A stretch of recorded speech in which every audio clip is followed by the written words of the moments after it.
ఈ వీడియోలో మనం కర్నూలు నుంచి విశాఖపట్నం వెళ్ళే పీఆర్ఎల్ ట్రావెల్స్ వారి AC sleeper come seater bus యొక్క పూర్తి వివరాలు తెలుసుకుందాము.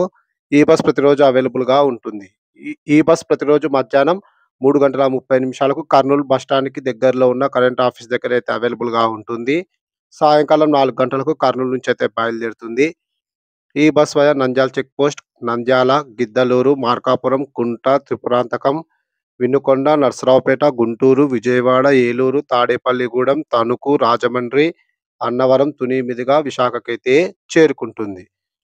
ఈ బస్ నంద్యాలకు సాయంకాలం 5:15 నిమిషాలకు, గిద్దలూరుకు రాత్రి 7:10 నిమిషాలకు, విజయవాడకు అర్ధరాత్రి 12 గంటలకు, అలాగే ఏలూరుకు అర్ధరాత్రి 12:45 నిమిషాలకు, రాజమండ్రికి అర్ధరాత్రి 2:50 నిమిషాలకు, అన్నవరంకు తెల్లవారుజామున 5 గంటలకు, తునికి ఉదయం 7:50 నిమిషాలకు, విశాఖ ఎంవీపీ కాలనీకి ఉదయం 8 గంటలకైతే చేరుకుంటుంది.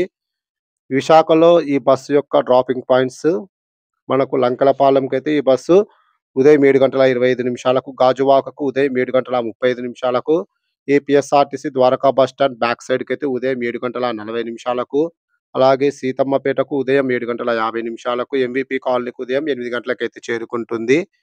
కర్నూలు నుంచి విశాఖపట్నంకు సుమారుగా 720 కిలోమీటర్ల దూరం ఉంటుంది. టోటల్ జర్నీ అవర్స్ 16 గంటలు.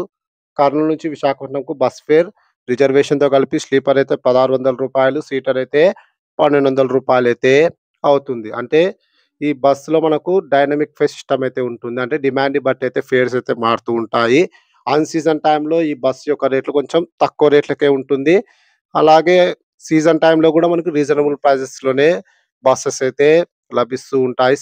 సీట్స్ ఎస్పెషల్లీ మనకు స్లీపర్ గూడా మనకు కొంచెం హెవీ కాస్ట్ అయితే పడదు.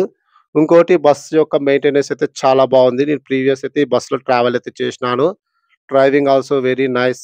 ఏసీ వర్కింగ్ బాగుంటుంది. అలాగే బస్ యొక్క మెయింటెనెన్స్ అయితే ఎక్స్ట్రార్డినరీగా అయితే ఉంటుంది.